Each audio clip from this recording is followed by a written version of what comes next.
Olá, Roger Gracie, uma honra falar com você, né? Um grande mestre do jiu-jitsu, com certeza o maior nome da história do jiu-jitsu em se tratando de competição e membro, né, dessa família tão tradicional e tão importante do mundo da luta que é a família Gracie. E a gente sabe que você, sendo um Gracie, com certeza começou no jiu-jitsu muito cedo. Então conta pra gente como é que foi o seu início, né, seu envolvimento com o jiu-jitsu, se você praticava outra arte marcial também, quando você começou. Conta pra gente como é que foi esse seu início com o jiu-jitsu, se já foi amor à primeira vista, enfim. E conta pra gente também quando que você viu que você poderia fazer disso também a sua profissão. Então, acho que desde que eu nasci, né, que eu já tenho noção que o jiu-jitsu é meio que quase a profissão da minha família, né? Só que eu nunca levei muito o jiu-jitsu a sério quando criança, não. Sempre treinei, mas nada demais, nunca era uma coisa de treinando já de criança para tentar ser campeão, para tentar ser o melhor. Isso aí aconteceu mais um pouco tarde na minha vida, quando eu tinha uns 14 anos, que eu comecei a me aproximar mais do jiu-jitsu, e foi quando eu decidi seguir o jiu-jitsu como profissão, né? Ser lutador, de treinar todo dia para tentar ser o melhor, né? Isso aí veio com uns 14 anos, assim. Roger, quando você começou a engatinhar no jiu-jitsu, deve ter sido ali na metade dos anos 80, mais ou menos, a família já era super famosa, já tinha grandes nomes, grandes lendas do passado e também naquele momento. Conta pra gente quem foram seus ídolos na família, né? As pessoas que você treinava, enfim, ou que você tinha como seus heróis. Eu sempre tentei me espelhar nos grandes campeões da minha família, né? Eu acho que eles sempre foram as minhas melhores inspirações para tentar chegar onde eles chegaram. Então, o meu avô, o próprio Hélio, o Carson, o Hollis, o Rickson, o Renzo, o Hillion, e assim, muitos outros, né? Muita gente tem muitas qualidades, mas eu sempre me espelhei bastante nos grandes campeões da família, sabendo que um dia era lá que eu queria chegar. Roger, conta um pouco pra gente a sua relação com o seu avô, o grande mestre Carlos Gracie, né? Faixa vermelha, 10º grau, né? A última graduação que alguém pode ter no jiu-jitsu, somente ele, o Hélio, Gastão Gracie, só o pessoal ali, os precursores da arte marcial que conseguiram atingir essa graduação, ninguém mais vai conseguir. Fala um pouco pra gente qual a sua relação que você teve com ele, a lembrança que você tem dele, que o pessoal sempre fala muito do mestre Hélio, e a gente queria saber qual foi a sua relação com o seu avô, o mestre Carlos Gracie. Quando ele faleceu, você tinha 13 anos, mas conta um pouco pra gente, né, da sua convivência com ele e das suas lembranças. O contato que eu tive com meu avô foi muito pouco, porque ele, quando eu nasci, ele já era bem velhinho. Ele faleceu, eu tinha 13 anos, mas nos últimos dias de ano da vida dele também, ele morou um tempo em Florianópolis, no sul. Ele até ficou um tempo lá, morou um tempo com a minha mãe, mas foi um tempo curto. Eu não tive muito contato com ele, não. Eu peguei ele mais no final da vida dele. Eu lembro ele já bem velhinho, ainda sano ainda, mas já mais idoso. Não tive tanto contato com ele assim, não. Foi mais tudo que a minha mãe, meus tios, meus familiares sempre me falaram da história dele. Agora a mesma pergunta, mas falando do seu tio-avô. Todo mundo sempre fala que o grande mestre Hélio Gracie tinha uma personalidade mais forte, um estilo mais general assim, e o mestre Carlos era um pouco mais tranquilo, vamos dizer assim. Conta um pouco pra gente a diferença de temperamento, enfim, de filosofia entre o mestre Carlos e o mestre Hélio, do jeito que você conheceu os dois, e também qual a sua relação com o mestre Hélio Gracie? Você chegou a fazer algum treinamento com ele, alguma coisa assim? Então, com meu tio avô Hélio, eu tive menos contato ainda do que o meu avô, que ele sempre morou no sítio, né? Então ele não morava no Rio, já como que eu nasci, que eu já tinha alguns anos de vida. Ele morava longe, então o contato já era mais difícil, mais afastado. Eu tive com ele algumas situações, mas foram poucas, nunca tive no mesmo tatame que ele, assim, a gente nunca tive nenhuma experiência de treino, de aula com ele, não. Foi mais contato dentro de casa, contato social, assim, mas também bem pouco, ele já estava bem mais velhinho também. Roger, só uma dúvida. A sua faixa preta, ela foi. Você foi graduado pelo mestre Hillion? Não, quem graduou a minha faixa preta foi meu tio, o Carlinhos, né, o Carlos Gracie Júnior. Quem me entregou a faixa, na real, foi o Renzo, meu primo Renzo, em Nova York, mas a pedido do meu tio, que já estava na hora de eu ser graduado da faixa preta e eu ia lutar o ADCC também.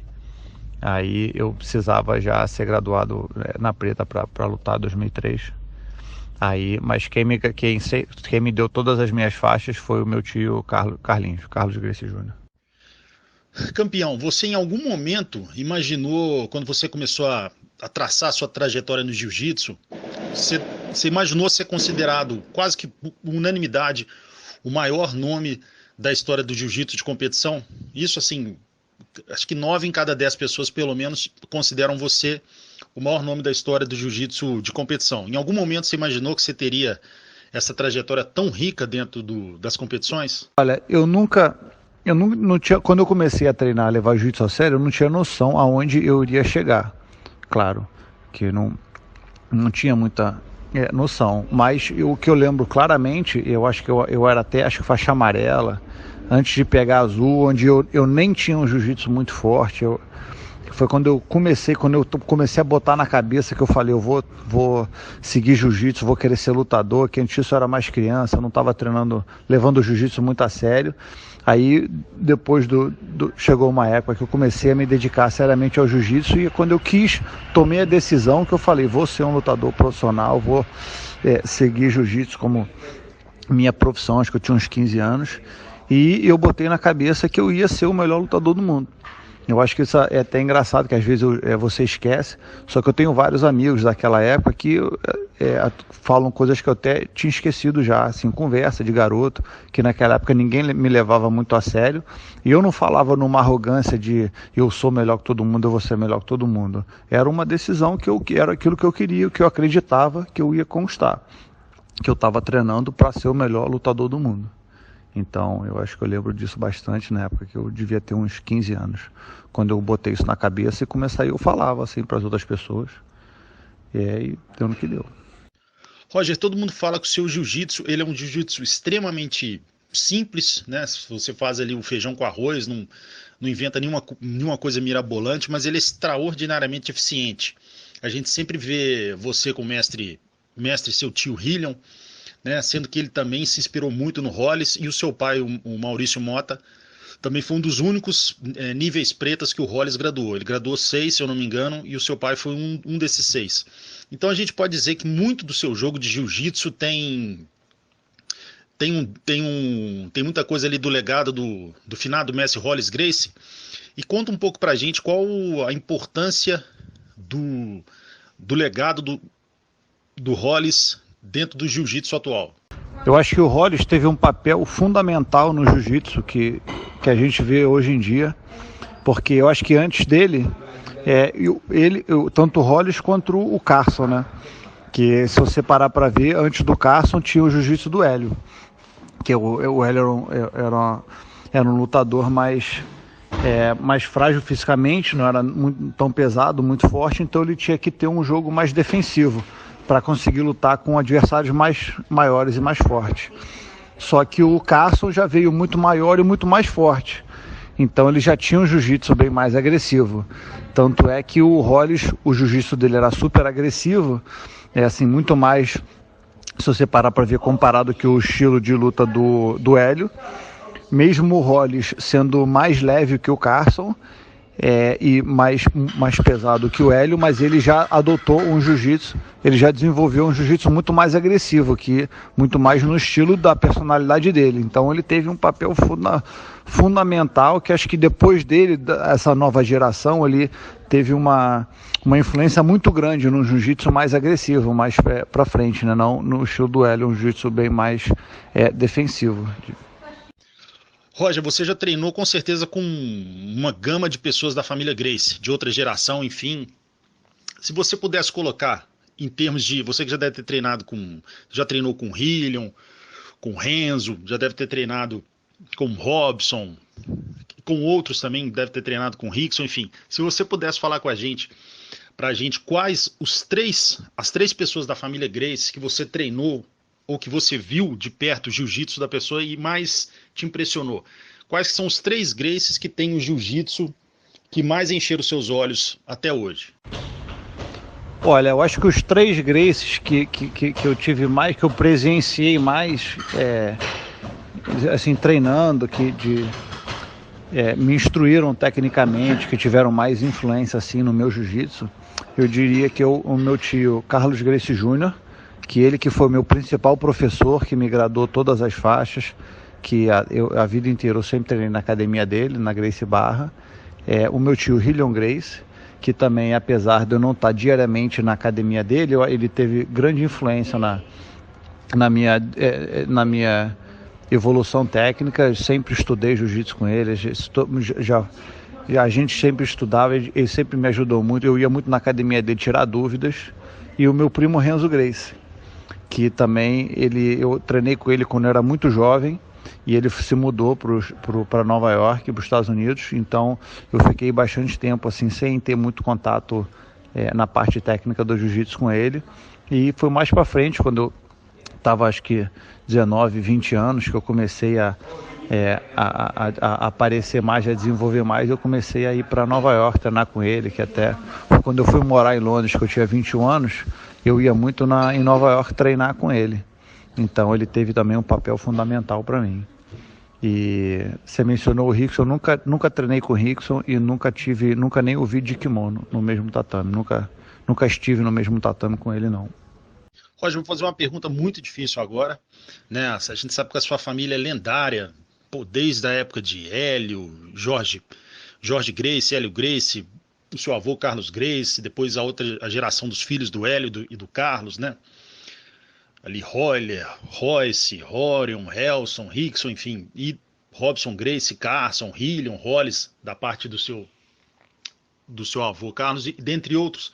E fora essa geração atual também, né, a terceira geração, a quarta geração, se você pudesse colocar em ordem de importância pessoas que fizeram com que o nome Gracie se destacasse no mundo, se você pudesse colocar os 5 maiores Gracies em termos de importância para você, quais que seriam eles? Os 5 principais nomes.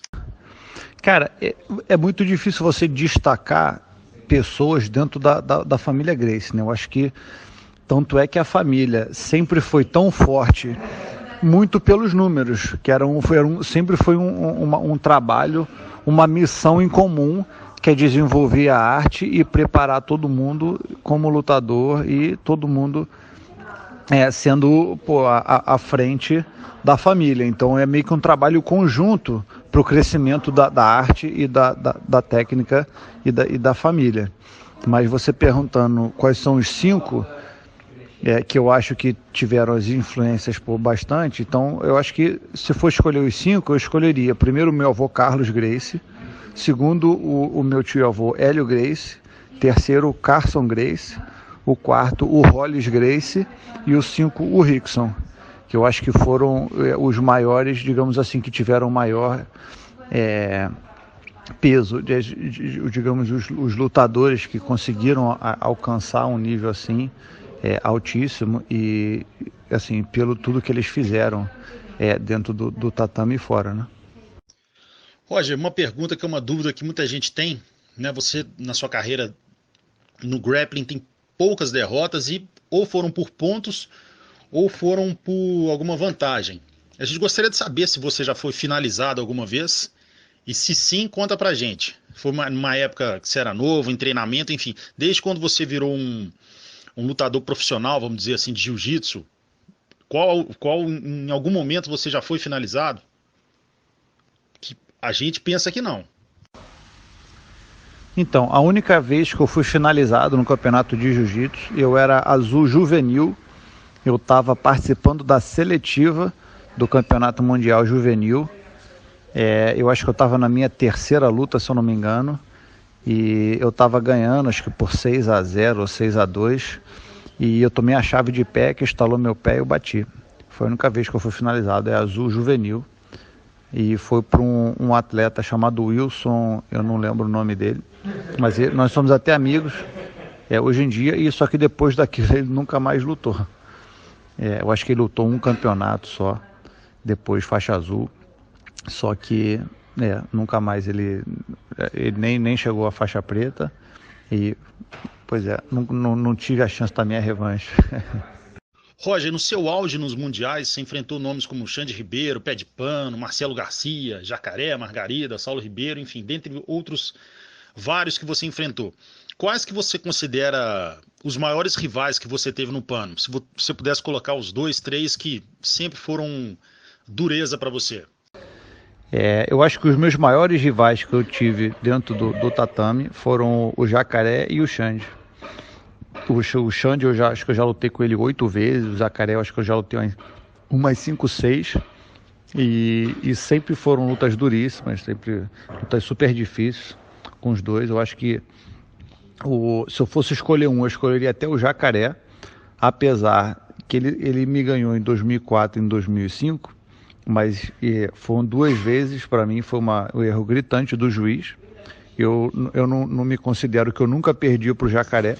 Todas as vezes que a gente lutou, eu ganhei, até quando nessas 2 que eu acho que eu fui garfado pelo juiz, mas apesar de tudo, eu acho que ele foi o meu maior adversário que eu tive, que eram as lutas mais duras de todos. Eu acho que o Xande, eu já lutei com o Xande um número maior de vezes, acho que foram 8 vezes, eu já perdi para o Xande realmente, não, acho que perdi mesmo, acho que por uma vantagem, ou talvez por 2 pontos, acho que eu perdi para ele 2 ou 3 vezes. Uma delas eu acho que também foi o erro do juiz, mas enfim, deixando isso de lado. Mas eu acho que apesar de eu já finalizei o Xande umas 3 vezes, entendeu? E eu já tive lutas com o Xande que eu tive um domínio bem grande da luta e ganhei. Eu acho que com o Jacaré eu nunca tive um domínio da luta, eu nunca consegui dominar ele a luta inteira e sair vitorioso. Acho que foi sempre lutas dificílimas até o final, e foi todas as lutas resolvidas só no final do combate. Roger, essa pergunta aqui com certeza também é difícil, já que são tantas lutas e tantas vitórias. Você tem 10 títulos mundiais, né, na faixa preta, e ao todo você tem 14 títulos mundiais que você venceu também na azul, na roxa e na marrom. Conta um pouco pra gente, se você pudesse escolher 3, 4 lutas que dentro dessa trajetória sua rica de vários títulos, quais seriam as 3 ou 4 lutas que nunca sairão da sua cabeça? Então, se eu for escolher 4 lutas que nunca vão sair da minha cabeça, eu acho que a primeira foi quando eu lutei contra o Demian Maia. Foi o brasileiro de equipe, que era marrom e preta. Nós lutamos em São Paulo. Nós fizemos uma luta duríssima, eu ganhei dele, mas eu consegui virar só no final. E eu lembro que foi uma luta que foi super movimentada, eu fazia um ponto, ele fazia um ponto, e ele começou a sair na frente. Eu acho que chegou a 5 minutos de luta, ou 6 minutos de luta, se eu não me engano. Eu estava perdendo e eu estava fisicamente exausto. Eu lembro que eu estava muito cansado. E no momento que eu não lembro se ele puxou para a garda ou ele caiu por baixo, eu estava por cima e eu consegui passar montando. Então eu consegui 7 pontos, isso me botou bem à frente dele, e eu consegui, não finalizei, mas eu consegui ganhar a luta. Até numa vantagem grande que eu consegui aqueles 7 pontos no final. Mas foi uma luta que me marcou bastante, que eu era faixa marrom ainda, antes de eu, assim, já tinha sido campeão na azul e na roxa, mas enfim, tinha ganhado a marrom há pouco tempo, e só que tinha, milhares de vários atletas faixa preta que já estavam muito à minha frente ainda. E ali foi quando eu comecei, ali que eu realmente me senti que eu estava no mesmo nível, assim, dos grandes lutadores, né? Foi até que o Demian Maia já era um atleta já preta já há um tempinho, e já aparecendo na faixa preta, já estava fazendo grandes lutas, e eu fui e ganhei dele de virada na final. Essa luta eu nunca vou esquecer. Depois teve a luta com o Pé de Pano em 2003, foi quando nós fizemos a final da categoria absoluta no Mundial. Ele ganhou, eu perdi por 3 pontos. E em 2004, a minha luta com o Jacaré, a luta que eu quebrei o braço dele, que deu aquela polêmica toda. E em 2005, quando eu e o Jacaré fizemos a final do Abu Dhabi, porque eu finalizei ele com o mata-leão em pé. E essas lutas aí eu não esqueço nunca mais. Agora também com certeza outra pergunta difícil, já que você viu grandes nomes do jiu-jitsu. Se a gente pudesse colocar nesses mundiais todos que você participou, ou que você viu lutas ali de perto, se a gente tirando você, quais os 5 maiores competidores de jiu-jitsu que você viu até hoje nesses mundiais? Pode ser de qualquer peso. Eu acho que se eu fosse escolher os 5 que acho que fizeram mais história assim nos mundiais, se eu for escolher 5, eu escolheria o Pé de Pano, o Margarida, o Marcelo Garcia, o Cobrinha e o Rafael Mendes. Eu acho que os 5 tiveram uma participação fantástica aí no mundiais. Eu acho que tem vários outros também, que eu acho que estão bem próximos deles, mas se eu fosse escolher 5, eu acho que eu escolheria eles. E Roger, no ADCC também você sempre foi uma lenda, né? Sua trajetória lá é fantástica em todos os eventos que você participou. Se você pudesse colocar quais as lutas que não saem da sua cabeça, a gente lembra da luta que você finalizou o Verdun, da luta contra o Xande Ribeiro, também a famosa luta que você finalizou o Jacaré. Enfim, conta pra gente qual o momento no ADCC que não sai da sua cabeça. Eu acho que as 2 lutas do ADCC que marcaram bastante, assim, que mais eu lembro, foram as finais, né? A final do peso contra o Cacareco, que foi uma luta dificílima. Nós lutamos 30 minutos, foi 20 minutos da final e mais 10 minutos de prorrogação, e ninguém fazia ponto em ninguém, uma luta fisicamente bem difícil, bem movimentada. Eu não conseguia fazer nada nele, ele não fazia nada em mim, e depois de 30 minutos ele decidiu de lutar, ele bateu verbalmente. Então aquilo marcou bastante, que eu acho que marcou muito, mostrou a minha determinação para lutar, e eu acho que o contrário dele, né? Eu acho que ele não aguentou a pressão, já estava fisicamente cansado, e eu acho que ele começou a se abalar psicologicamente, porque ele tentava de tudo e também não conseguia fazer ponto. Só que eu também tentava fazer as coisas nele, não conseguia fazer ponto nenhum. Só que eu acho que foi chegando no final da primeira prorrogação, eu já estava me impondo mais na luta. Ele já começou a se defender bem mais, a andar para trás. Então acho que quando ele viu que ele ia ter que fazer mais 10 minutos, ele desistiu antes. E a final contra o Jacaré, né, que também foi uma luta duríssima. Eu comecei perdendo por menos uma vantagem, que eu tentei uma guilhotina e puxei para a guarda, e o Jacaré saiu. E na regra do ADCC, se você puxa para a guarda, você ganha -1. Então eu estava perdendo a luta até o final. Eu acho que até o momento que eu peguei as costas dele, ganhei o ponto e finalizei logo em seguida, eu estava perdendo. Acho que eu ganhei, ele bateu faltando 1 minuto e meio, 2 minutos para acabar, que era a luta de 20 minutos. Então essas 2 aí foram as mais marcantes. Todas as lutas foram super marcantes, mas eu acho que as finais foram mais. Mestre, agora a gente vai falar de uma luta que com certeza marcou a sua história, apesar de que foi dado como uma derrota para você, apesar de ser uma decisão polêmica. Você considera que aquela sua luta contra o Jacaré no Mundial, que você pegou o braço dele e ele não bateu, aquela luta, o resultado dela foi injusta, já que a gente poderia pensar que o atleta deveria ser preservado, né, a integridade física dele, e o Jacaré, então, não poderia voltar para aquela luta e você seria o campeão. Mas aí, ao mesmo tempo, é aquele negócio do espírito que a própria família Gracie sempre colocou, que é o apaga, mas não bate. Então o Jacaré mostrou também, né, bravura de ficar até o fim. Então hoje em dia, já passando vários anos daquele acontecimento, qual a visão que você tem daquela luta? Você acha que o certo realmente foram deixar ele ir até o final? Ou o certo deveria ser ele ter sido desclassificado ali, já que ele não tinha condições de continuar a luta e a integridade dele seria o principal? Conta um pouco pra gente a visão que você tem hoje em dia sobre aquele acontecimento. Olha, eu não tiro nada do Jacaré naquela luta que fizemos em 2004. Eu acho que ele teve uma luta fantástica. Eu acho que a opção dele de deixar o braço quebrar, continuar, eu acho que ele tem um mérito total dele, mostrou muita garra, muita vontade. Só que aquela luta ele perdeu. Independente do juiz ter chamado o médico, muita gente se foca muito na integridade do atleta, que ele não podia estar lutando com o braço quebrado. Isso sim, claro que como no campeonato, o juiz, eu acho que, tanto é que hoje em dia eles mudaram a regra e não pode. Mas, além disso, ele perdeu por pontos. Então, no momento que eu quebrei o braço dele, que ele tirou o braço, a gente meio caiu fora do ringue, mas eu raspei ele nesse momento. Isso aí ninguém fala porque é uma coisa que meio que se perdeu no meio da confusão do braço de juiz. Então, de cara, eu já fiz 2 pontos que o juiz não me deu.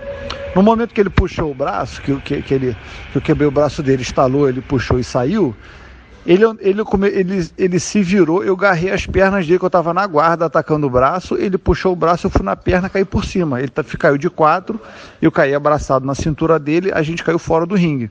Isso são 2 pontos.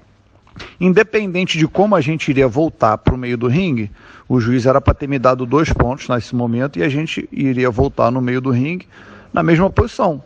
Ele de joelho, de 4 no chão e eu abraçado na cintura dele. Se isso tivesse acontecido, é impossível ele conseguir se defender. Eu nas costas dele, ele com o braço quebrado. A luta ia ter acabado ali. Ele se recusou a lutar. De novo, eu acho que ele fez o que para ele foi certo, porque ele sabe, era óbvio, que se ele ficasse de 4 com o braço quebrado, ele não ia nem conseguir ficar em pé de novo, porque ele não ia usar o braço como apoio. Ali a luta já ia estar praticamente perdida para ele. Só que ele se recusou, o juiz aceitou a decisão do atleta, uma coisa que é inaceitável, não pode, e começou a luta. Eu acho que nessa recusa já era para ele ter sido desclassificado. E além de ter chamado o médico. Mas tá bom, a luta continuou. Ele só fugiu. Também não estou tirando o mérito do Jacaré, eu acho que ele fez o que ele tinha que ter feito, porque com o braço quebrado não tem condições de você lutar. Então ele quis empurrar a luta até o final, só que ele só fugiu. Era para ter ele tomado milhares de punições ali e era para ter ele sido desclassificado várias vezes naquele momento. Que o juiz deixou para dar a punição dele muito perto do final da luta. Ele até deu uma punição e me deu mais 2 pontos. Só que eu estava ainda, além desses 2 pontos, eu ainda estava 2 pontos atrás, porque ele não contou a raspagem. E o juiz deu a vitória para ele. Eu acho que o juiz teve milhares de erros ali e o Jacaré fez o que ele tinha que ter feito. Eu acho que muita gente no lugar dele ia fazer o mesmo. Ele quebrou o braço, fez o que foi, se recusou a voltar para o meio, se recusou a voltar na mesma posição, porque a luta ia estar perdida naquele momento, e fugiu, porque ele não tinha condições de lutar com o braço quebrado. A única coisa que ele podia fazer é fugir. Então, tanto que a minha estratégia naquele momento, quando eu vi que ele estava fugindo, eu comecei a obrigar ele a fugir mais ainda. Então eu andava para cima dele sabendo que ele já ia para fora do ringue. Eu só estava esperando o juiz tomar a decisão, que ia me dar a vitória da luta. Só que o juiz não tomou nada, ele foi tomar muito lá para frente. Ele até acabou dando uma punição para o Jacaré, mas já estava muito perto do final e deu no que deu. Roger, agora vamos falar da sua última luta, né, que já virou um clássico. Foi essa luta recente que você fez no Rio de Janeiro contra o Bochecha.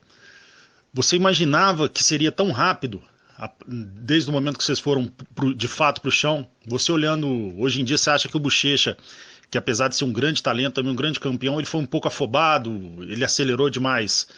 Na hora que você puxou ele para a guarda, ele já tentou ir para o seu pé, aí você prendeu o braço dele, depois você conseguiu prender a mão dele, aí ele caiu na sua armadilha, aí você conseguiu ir para as costas dele, colocou os ganchos e depois foi apertando.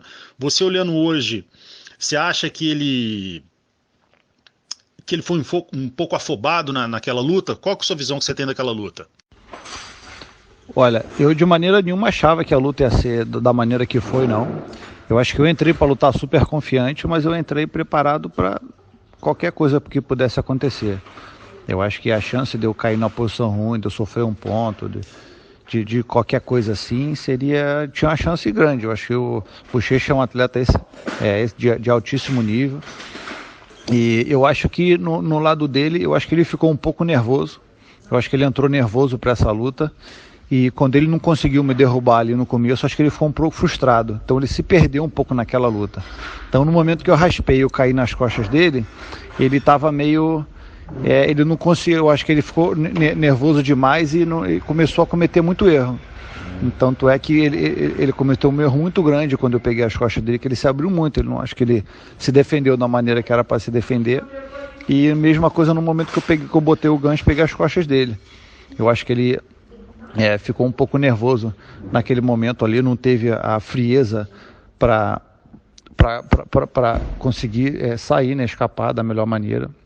Então, eu acho que ele foi muito pelo nervosismo dele, ele não teve muita cabeça para se manter frio, né, no momento de pressão. Eu acho que se a gente lutar 10 vezes, eu acho que as 10 vezes vão ser totalmente diferentes. Eu acho que nenhuma luta vai ser igual àquela. Mas eu acho que entrou um pouco nervoso para aquela luta lá. Falando nisso, né, existe um grande respeito. Você sempre foi um grande samurai, um grande artista marcial. Também nunca provocou ninguém, sempre teve uma carreira de extremo respeito com seus adversários. E o Bochecha é assim também.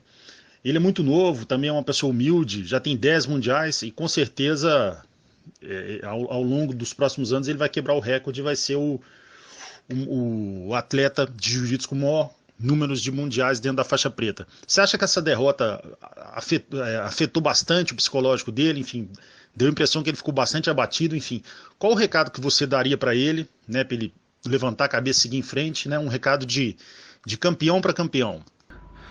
Eu acho que o Bochecha é um grande campeão. Claro que ele ficou um pouco abalado com a derrota dele de julho, mas também quem não ficaria, né? Acho que ainda mais alguém na posição dele, acabou de ser 10 vezes campeão mundial. Tava com a expectativa, devia estar com a expectativa bem alta. Mas isso aí, a vida é feita de vitórias e de derrotas também. Eu acho que ele já teve vitórias no passado, derrotas no passado, e já voltou mais forte que nunca. Então eu acho que bola para frente, cabeça erguida e bola para frente. Eu acho que o recado que eu daria para ele não deixa isso te abalar, você é um grande campeão e dá a volta por cima. E Roger, a família já não precisa de provar nada nisso da história, a eficiência da arte marcial, do jiu-jitsu e todo o legado e a importância que vocês têm no mundo das artes marciais. Existe a necessidade ainda da família praticar o MMA, já que o jiu-jitsu, que ela sempre promoveu no mundo inteiro, já é considerado talvez a principal arte marcial para se praticar como defesa pessoal e para o MMA também. Olha, Gracie nenhum tem necessidade de lutar MMA. Eu acho que hoje em dia é uma escolha pessoal. Se o indivíduo da família Gracie quer, por motivos pessoais, seguir carreira de luta de MMA, é uma decisão dele, mas eu acho que o jiu-jitsu já foi mais que provado. Hoje em dia não tem dúvida da eficiência do jiu-jitsu como arte marcial. Então, mas hoje em dia MMA virou um esporte, né? Não é mais a luta que era antigamente, defender a bandeira do jiu-jitsu. Hoje em dia todo mundo faz. Todo campeão de MMA é quase faixa preta de jiu-jitsu, entendeu? Então, não, acho que agora é uma escolha pessoal. Roger, agora vamos falar da sua trajetória no MMA. Né? Você tem 10 lutas, 8 vitórias, 6 por finalização e você é o atual campeão meio pesado do ano. Conta um pouco pra gente qual o pensamento que você tem em relação ao MMA, já que você se despediu da carreira no grappling. No MMA você pensa em defender o cinturão do ano, você pensa em lutar até quando, enfim. O que você pensa sobre o futuro do Roger no MMA? Então, eu decidi me aposentar 100% de luta. Primeiro eu estava pensando em parar de lutar só jiu-jitsu e continuar no MMA, mas eu pensei bem, analisei e decidi me aposentar de vez, de tudo. Eu acho que eu não vou deixar só de lutar jiu-jitsu não, vou deixar de lutar qualquer coisa. No MMA também, eu não luto mais não. Roger Gracie, uma honra absurda para o site MMA Debate falar com você, um grande campeão dentro e fora do ringue, uma pessoa extremamente gentil, humilde, né, muito educado, então foi uma imensa honra para a gente falar com você. Gostaria só que você deixasse aí algum contato para seminário, algum site, né, o pessoal quiser contratar os serviços aí do maior nome da história do jiu-jitsu de competição, e que você deixasse um recado final aqui para os fãs de Belo Horizonte e do Brasil inteiro, e contasse pra gente qual é o segredo do sucesso. Um abraço. Os. Só desejar uma força para todo mundo. E o O segredo de ser bom é a dedicação. Eu acho que não existe atleta nenhum, lutador nenhum no mundo que conseguiu se destacar sem se dedicar, sem muito treino. Eu acho que isso aí não tem mistério. Eu acho que as pessoas têm a ilusão de achar que tem alguma coisa escondida, segredo, que algumas pessoas fazem. Não existe isso. Você quer ser bom, você tem que treinar mais do que o seu adversário. Então, isso aí é a ciência. Quer ficar bom, treina. Valeu, rapaziada. Forte abraço aí. Prazer enorme estar participando.